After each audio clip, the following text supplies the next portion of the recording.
Welcome students. आपलं अल्जेब्राचं first chapter झालेलं होतं, लिनियर इक्वेशन इनटू व्हेरिएबल. आता अल्जेब्राचं सेकंड चॅप्टर घेतो आहोत. काय सेकंड चॅप्टर? Quadratic equations. क्वाड्रॅ त्याच्यात नावातच त्याचा अर्थ आहे. क्वाड्रॅ म्हणजे दोन. क्वाड्रॅटिक इक्वेशन म्हणजे डिग्री 2 असेल तर ते क्वाड्रॅटिक इक्वेशन असते. 12 मार्क्सचे चॅप्टर आहे हे, म्हणजे फर्स्ट चॅप्टर, सेकंड चॅप्टर आणि लास्ट चॅप्टर हे पूर्ण 12 मार्क्सचे चॅप्टर्स आहेत. तर बघा क्वाड्रॅटिक इक्वेशन बद्दल माहिती. मागच्या वर्षी आपलं पॉलिनॉमियल्स झालं आहे, म्हणजेच टाइप्स ऑफ पॉलिनॉमियल्स झाले आहेत. म्हणजेच त्याच्यात जर डिग्री 1 असेल, हे बघा, when the degree of the polynomial is 1 it is called a linear polynomial. तर त्याला आपण लिनियर पॉलिनॉमियल म्हणणार. डिग्री 1 असेल तर linear polynomial. And if degree of the polynomial is 2, जर डिग्री 2 असेल तर क्वाड्रॅटिक पॉलिनॉमियल म्हणणार.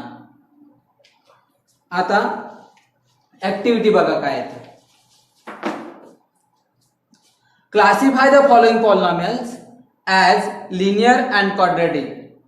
हे जे पॉलिनॉमियल्स दिलेले आहेत इथे, याला लिनियर आणि क्वाड्रॅटिक पॉलिनॉमियल मध्ये वेगवेगळं डिव्हाइड करायचं आहे. जसं की हे बघा, 5x + 9 डिग्री 1 आहे म्हणून हा लिनियर पॉलिनॉमियल होय. 5x + 9. त्यानंतर डिग्री 2 आहे म्हणून हा क्वाड्रॅटिक पॉलिनॉमियल होय, म्हणजेच x² + 3x - 5. त्यानंतर 3x - 1 डिग्री म्हणजे डोक्यावरचा नंबर, व्हेरिएबलच्या डोक्यावरचा जास्तीत जास्त नंबर म्हणजे डिग्री. डिग्री 1 आहे म्हणून हा लिनियर पॉलिनॉमियल होय. कोणता? 3x - 7. त्यानंतर 3x² - 5x हा क्वाड्रॅटिक पॉलिनॉमियल होय, कारण डिग्री 2 आहे, म्हणजेच 3x² - 5x याला मी क्वाड्रॅटिक पॉलिनॉमियलच्या याच्यात लिहिलं कारण डिग्री 2 आहे. त्यानंतर 5x² डिग्री 2 आहे म्हणून हा क्वाड्रॅटिक पॉलिनॉमियल होय. म्हणजे यातले दोन लिनियर पॉलिनॉमियल होय, डिग्री 1 आहेत, आणि ह्या क्वाड्रॅटिक पॉलिनॉमियल होय, डिग्री 2 आहेत म्हणून. त्यानंतर ऍक्टिव्हिटी बघा ही. x² + 3x - 5 3x² - 5x 5x². Write the polynomials in the index form.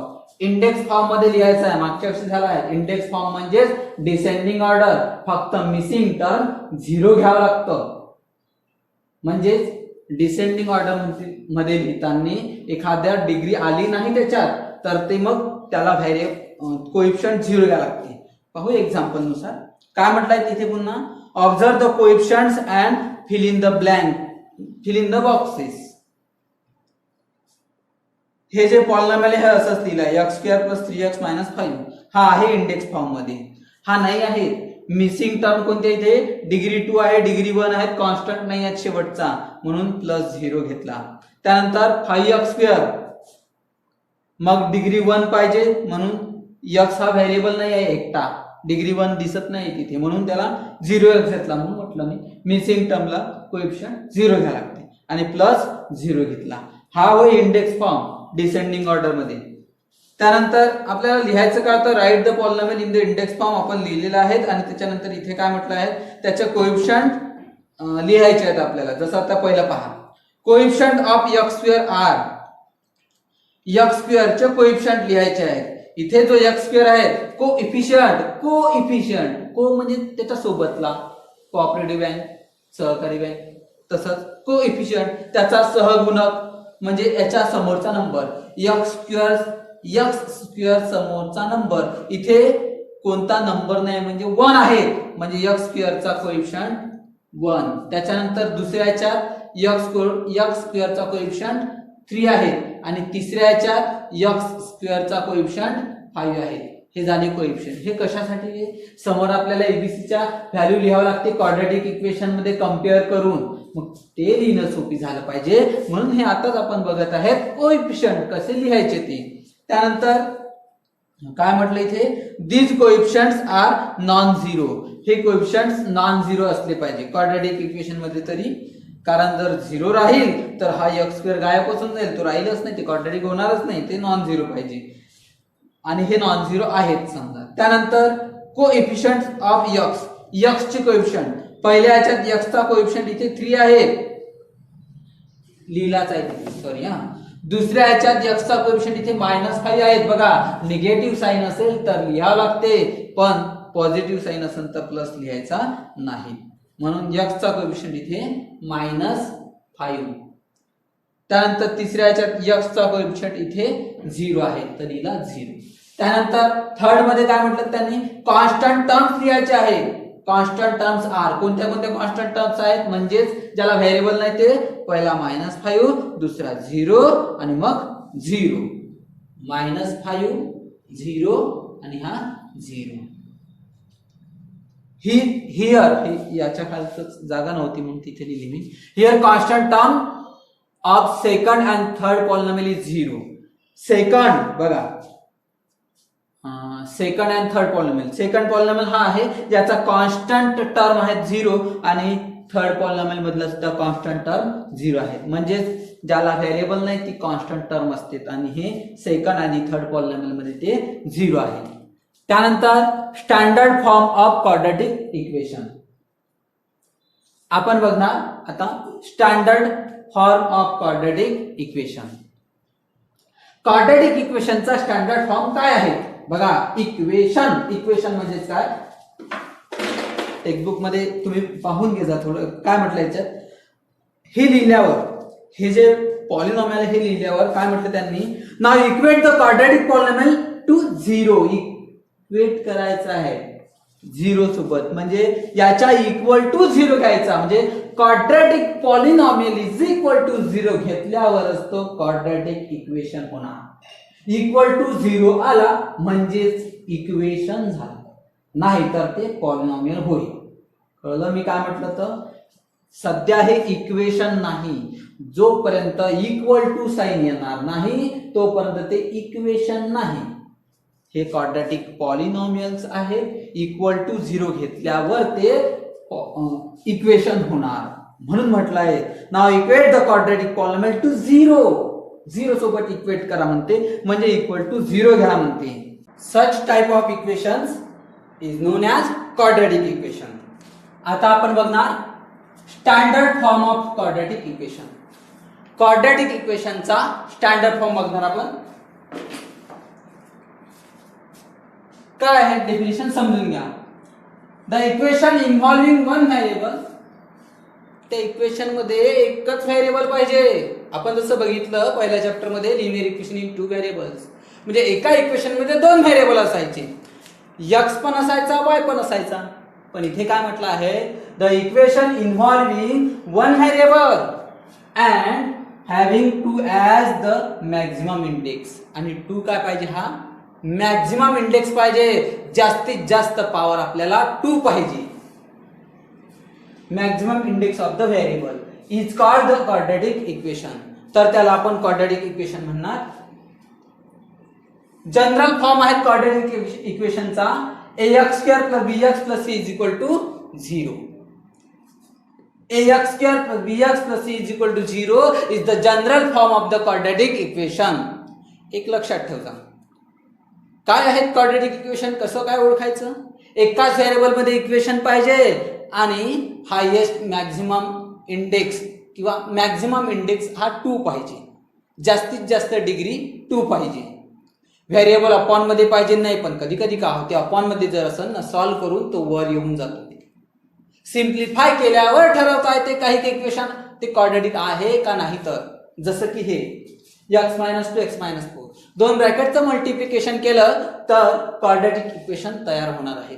म्हणून सिम्प्लिफाय केल्यावर सांगता येते ते क्वाड्रॅटिक आहे की नाही. तर इन ax² + bx + c = 0 या क्वाड्रॅटिक इक्वेशन मध्ये a b c are real numbers and a is not equal to 0. Real numbers म्हणजे जे डोळ्यानं दिसते तुमच्या ते सर्वचे सर्व रियल नंबर, फक्त अंडररूट मध्ये निगेटिव्ह पाहिजे नाही, हे लक्षात ठेवा. बाकी सर्व रियल नंबर्स असते. आणि a ची व्हॅल्यू 0 पाहिजे नाही क्वाड्रॅटिक इक्वेशन मध्ये. राहिली तर काय होईल, जर a ची व्हॅल्यू मी ती 0 ठेवली तर 0 × x² 0 होऊन जाईल, म्हणजे ही टर्म गायब होऊन जाईल, bx + c राहिला. म्हणजेच इंडेक्स पॉवर 2 होता ती टर्मच गायब झाली. मग ते क्वाड्रॅटिक राहिलंच कुठं. म्हणून a ची व्हॅल्यू 0 पाहिजे नाही, b आणि c ची व्हॅल्यू 0 राहू शकते, पण a ची व्हॅल्यू कधीच 0 पाहिजे नाही क्वाड्रॅटिक इक्वेशन साठी. ऍक्टिव्हिटी आता कंप्लीट द फॉलोइंग टेबल. खालील टेबल आपल्याला कंप्लीट करायचा आहे. क्वाड्रॅटिक इक्वेशन्स दिले आहेत, त्याचा जनरल फॉर्म लिहायचा म्हणजेच इंडेक्स फॉर्म डिसेंडिंग ऑर्डर मध्ये म्हणजेच स्टँडर्ड फॉर्म, आणि एबीसी च्या व्हॅल्यूज लिहायच्या म्हणजेच कोएफिशियंट्स लिहायचे आहे. पहिले इथेच दिलेलं आहे, जसं की बघा x² - 4 याला एक डिसेंडिंग ऑर्डर मध्ये लिहायचा. मिसिंग टर्म 0 घ्यायची, तर मिसिंग टर्म काय x², x नाही आहे तर 0 लावायचा त्याला, आणि 0 समोर तुम्ही पॉझिटिव्ह लावा नाही तर निगेटिव्ह लावा, काहीच फरक पडणार नाही. 0 हा न्यूट्रल आहे, प्लस मायनस कोणतंही साईन दिलं तरी चालेल.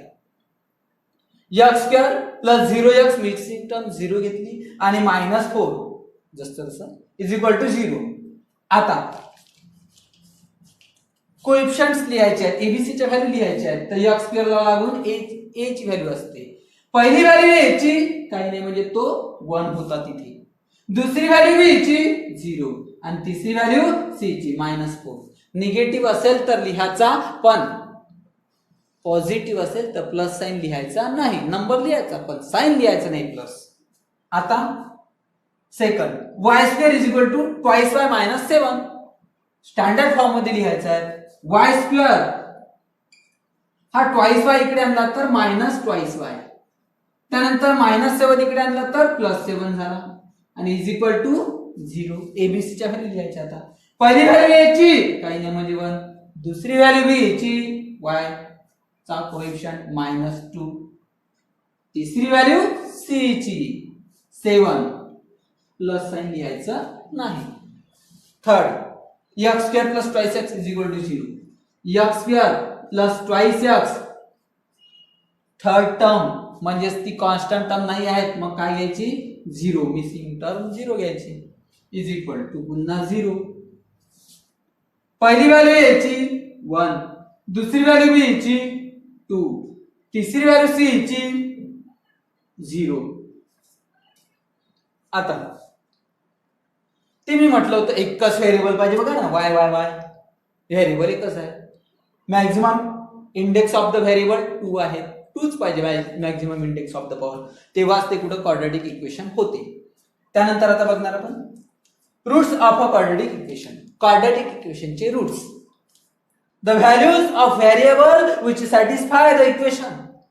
जर त्या व्हेरिएबलची व्हॅल्यू इक्वेशन सॅटिस्फाय करत असेल तर ते रूट आहे, सॅटिस्फाय करत नसेल तर रूट नाही. सॅटिस्फाय म्हणजे काय भानगड, एखादी व्हॅल्यू लेफ्ट हँड साइड मध्ये ठेवायची, इक्वल टू च्या लेफ्ट हँड साइड मध्ये ठेवायची, लेफ्ट हँड साइड मध्ये ठेवली, लेफ्ट हँड साइड घेऊन ठेवली त्याच्यात व्हॅल्यू, आणि राईट हँड साइड येत असेल तर सॅटिस्फाय झालं समजा. म्हणजे left hand side = right hand side येत असेल तर रूट आहे, left hand side is not equal to right hand side येत असेल तर रूट नाही. म्हणजेच value for which both the sides of the equation are equal. जर दोन्ही साइड्स इक्वल येत असेल तर इक्वेशन रूट आहेत, दोन्ही साइड इक्वल येत नसेल तर रूट नाही. आर कॉल्ड सोल्युशन्स और रूट्स ऑफ द इक्वेशन. एक प्रॉब्लेम समजावून सांगतो यावर पहा कसं. व्हेदर शब्द आला का लेफ्ट हँड साइड घ्यायची. कोणी कोणी काय करते नाही तर पूर्णच इक्वेशन घेऊन घेते, लेफ्ट हँड साइड मध्ये ठेवते = 0. अरे तुम्ही पहिलेच = लिहून घेतला ना, मिनिंगलेस झालं ना ते. म्हणून व्हेदर शब्द आला, रूट आहे का नाही असं विचारलं तर LHS घ्यायचंच, पूर्ण इक्वेशन घ्यायचं नाही. पूर्ण इक्वेशन केव्हा घ्यायचं, रूट आहेच म्हटलं आणि के ची व्हॅल्यू फाइंड करा म्हटलं तर पूर्ण इक्वेशन घ्यायचं, कारण रूट आहेच म्हटलं आणि ती व्हॅल्यू ठेवून के ची व्हॅल्यू फाइंड करायची. याचे प्रॉब्लेम आहे एक्सरसाइज मध्ये, तसे ते समजून सांगेन. आता हे थोडंफार हे एक्झाम्पल वरून समजून सांगतो, रूट आहे का नाही हे कसं चेक करायचं. तर आत्ताच तुम्हाला सांगितलं की ते रूट आहे का नाही किंवा सोल्युशन आहे का नाही कसं चेक करायचं. बघा, check whether x = 5 and -3 are the roots of the quadratic equation x² - 5x + 6 = 0 or not. या इक्वेशनचे हे दोन रूट आहे का नाही आहे हे चेक करायचं आपल्याला. चेक करायचं आहे फक्त. मी म्हटलं वेदर शब्द आला का लेफ्ट हँड साइड घ्यायचीच. गिवन इक्वेशन काय आहे?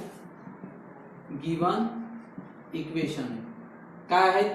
x² - 5x + 6 = 0, x ची व्हॅल्यू काय आहे? 5 आणि -3. याला नंबर 1 देतो.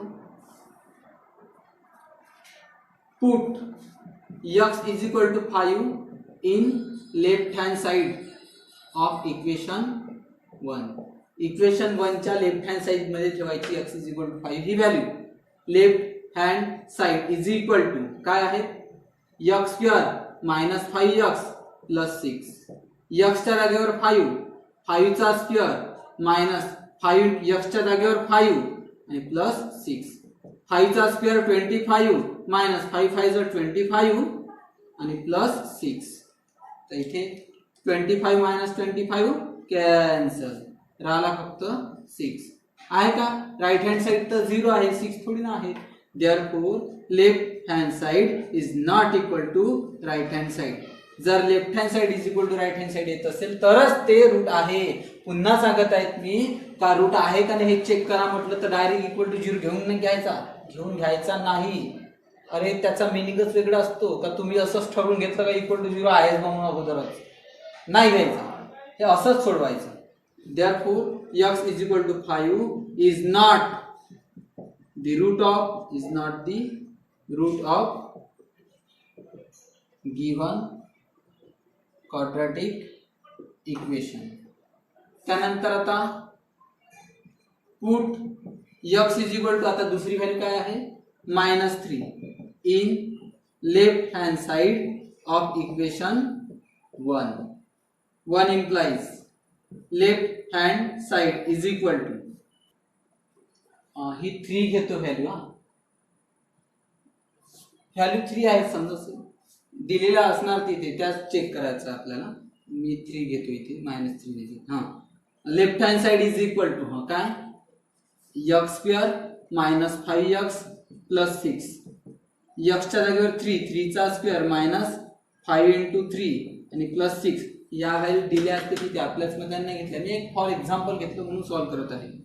3 चा स्क्वेअर 9 मायनस 5 3 चा 15 आणि प्लस 6. 9 + 6 करतो पहिले. 9 + 6 15 होते ना, हा -15 आहेच म्हणजे इज इक्वल टू 0. बघा ना, लेफ्ट हँड साइड मध्ये ठेवली ना, राईट हँड साइड आली म्हणजे 0 आली ना. Therefore left hand side is equal to right hand side. Therefore x = 3 is the root of given equation, given quadratic equation. अशा प्रकारे हे सॉल्व करायचे प्रॉब्लेम्स. आता सरळ एक्सरसाइजला सुरुवात करतो. एक्सरसाइज 2.1 काय आहेत प्रॉब्लेम त्यातले? Write any 2 quadratic equation. कोणतेही 2 क्वाड्रॅटिक इक्वेशन लिहायचे आहेत. ओपन एंडेड क्वेश्चन आहेत, सहमत म्हणतो ना आपण, अशासारखं काहीतरी. म्हणजे कोणतेही 2 लिहायचे आहेत. जसं मी माझ्या मतानं कोणतेही लिहून देईन. जसं 2x² + 3x - 7 = 0 and 5y² - √3y = 0. तरी हे क्वाड्रॅटिक होय बरं. कॉन्स्टंट टर्म नाही लिहिली त्याच्यात तरी क्वाड्रॅटिक होय.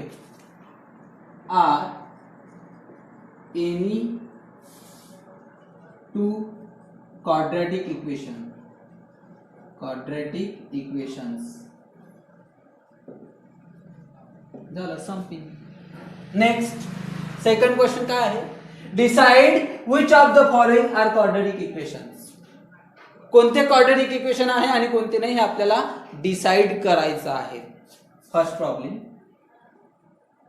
कसं तर बघा काय आहे प्रॉब्लेम. आन्सर मध्ये पुन्हा लिहायचं. x² + 5x - 2 = 0. In this equation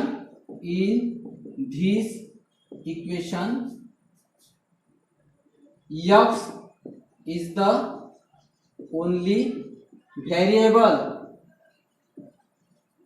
फक्त याच्यामध्ये x चा व्हेरिएबल आहे.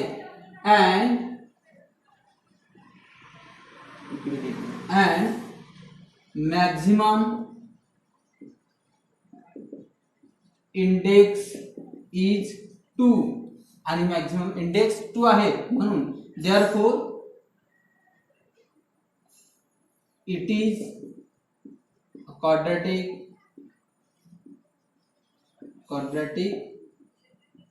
इक्वेशन, म्हणून हे क्वाड्रॅटिक इक्वेशन आहे. बघा, एकाच व्हेरिएबल मध्ये आहे x आणि मॅक्झिमम इंडेक्स 2 आहे, म्हणून हे क्वाड्रॅटिक इक्वेशन आहे.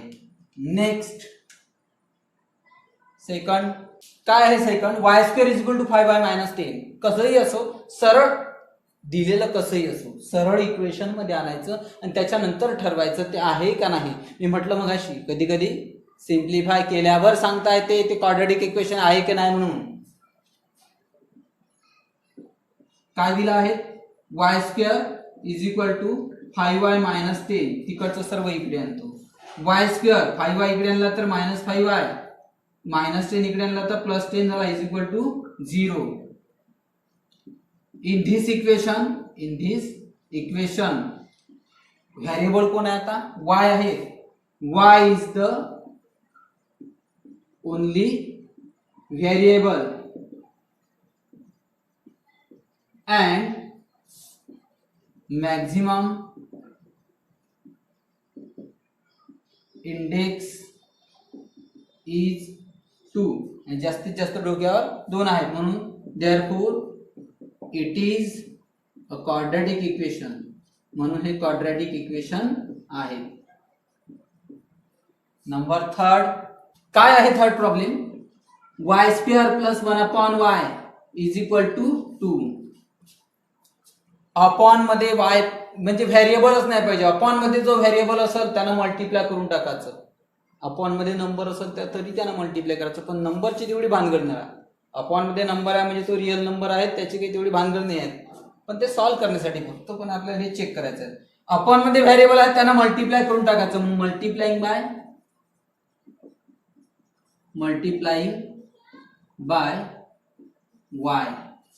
y ना प्रत्येकाला मल्टिप्लाय करायचं. डायरेक्ट करत आहेत मी.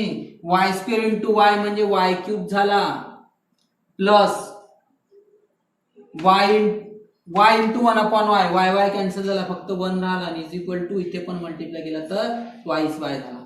स्टँडर्ड फॉर्म मध्ये आणतो. काय होईल? y³ हा ट्वाइस y इकडे आणा, मायनस ट्वाइस y आणि +1 इकडे आहेच, +1 इकडे आहेच. In this equation y is the only variable. y फक्त व्हेरिएबल आहे, परंतु but maximum index is not 2. Maximum index 2 नाही, therefore it is not quadratic equation. पुन्हा सांगत आहे, हे डायरेक्ट केलं मी. तुम्ही प्रत्येकाला y न मल्टिप्लाय करजा, नाही तर मग चांगल्या प्रकारे मी डायरेक्ट केलं. हे जागा नव्हती म्हणून डायरेक्ट केलं, नाही तर चांगलं लिहिलं असतं मी. तर प्रत्येकाला y न मल्टिप्लाय केलं, कारण अपॉन मध्ये व्हेरिएबल पाहिजे नाही म्हणून. नेक्स्ट फोर्थ प्रॉब्लेम काय आहे? x + 1/x = -2. बघा, अपॉन मध्ये व्हेरिएबल आहे असं वाटून तुम्ही म्हणाल की हे क्वाड्रॅटिक इक्वेशन नाही आहे, परंतु सिम्प्लिफाय केल्यावरच सांगता येते क्वाड्रॅटिक इक्वेशन आहे का नाही. तर अपॉन मध्ये व्हेरिएबल नाही पाहिजे, आत्ताच सांगितलं होतं मी तुम्हाला. म्हणजे अपॉन मध्ये जो आहे त्यानेच मल्टिप्लाय करून टाकायचं. मल्टिप्लाइंग बाय x, प्रत्येकाला x न मल्टिप्लाय करा. हा इथे x न मल्टिप्लाय करतो, x × x plus x × 1/x = -2 × x. इकडून करा नाही तर तिकडून करा मल्टिप्लाय, कसंही केलं चालते. म्हणजे x × -2 म्हणा, नाही तर -2 × x म्हणा, सारखंच आहे. हा इंटू मी छोटा काढला एकदम, चिंटू तो x आणि इंटूचा तो सारखा नाही दिसला पाहिजे म्हणून. कशासाठी मल्टिप्लाय केलं? x कॅन्सल करण्यासाठी. पहिले त्याचं काम तमाम करून टाकायचं. वरचा x खालचा x कॅन्सल. कामात काम, दोनच काम. कोणते? x into x, x square झाला. आता -2 इंटू x ट्वाइस x, हा -2 into x minus twice x, आणि तो मायनस ट्वाइस x इकडे पण घेऊन येतो, त्याला प्लस ट्वाइस x. इकडे तर 1 आहेच, plus 1 is equal to 0. In this equation x is the only variable. X is the only variable and maximum index is 2. Maximum index डोक्यावर किती आहे? 2. Therefore it is a quadratic equation. It is a quadratic equation. Next 5 नंबरचं काय आहे? 5 नंबरचं problem. m plus 2 m minus 5 is equal to 0. दोन ब्रॅकेटचं multiplication असेल तर पहिल्या ब्रॅकेटची फोड करायची, ब्रॅकेटची, रायत्याची नाही. m न सेपरेट मल्टिप्लाय करतो, या m न नेक्स्ट ब्रॅकेटला मल्टिप्लाय करायचं, मग 2 न नेक्स्ट ब्रॅकेटला मल्टिप्लाय करायचं. कसं? m इंटू m मायनस 5 आणि plus 2 into m minus 5 is equal to 0. पहिल्या ब्रॅकेटची फोड केली. आता अजून m नी सेपरेट मल्टिप्लाय करायचं. m इंटू m स्क्वेअर झाला, m into minus 5 minus 5m झाला, plus 2 into m plus twice m झाला, आणि प्लस 2 इंटू मायनस 5 मायनस 10 झाला. प्लस मायनस मायनस होते, is equal to 0. Minus 5m plus twice m, minus plus subtraction greater number sign, हा m square, 2m मधनं 5m गेले तर minus 3m आणि minus 10 is equal to 0. In this equation m is the only variable. m is the only variable and म्हणजे कोणताही एक variable पाहिजे ना, एकच व्हेरिएबल आहे पूर्ण. m is the only variable and maximum index is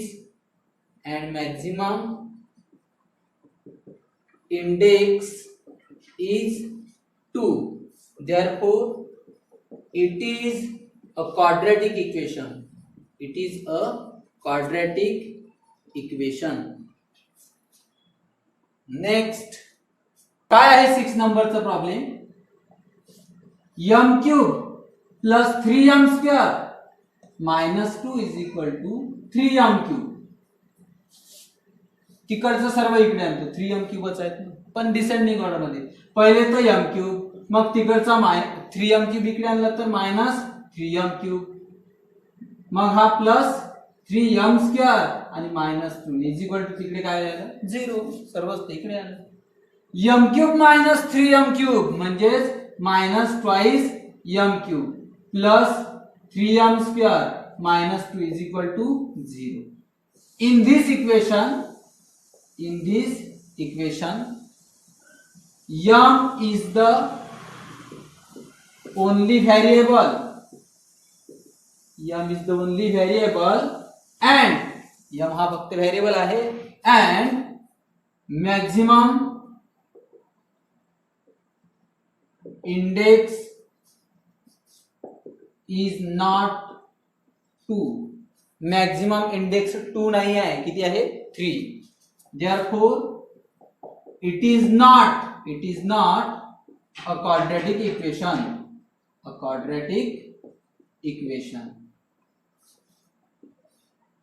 Summing.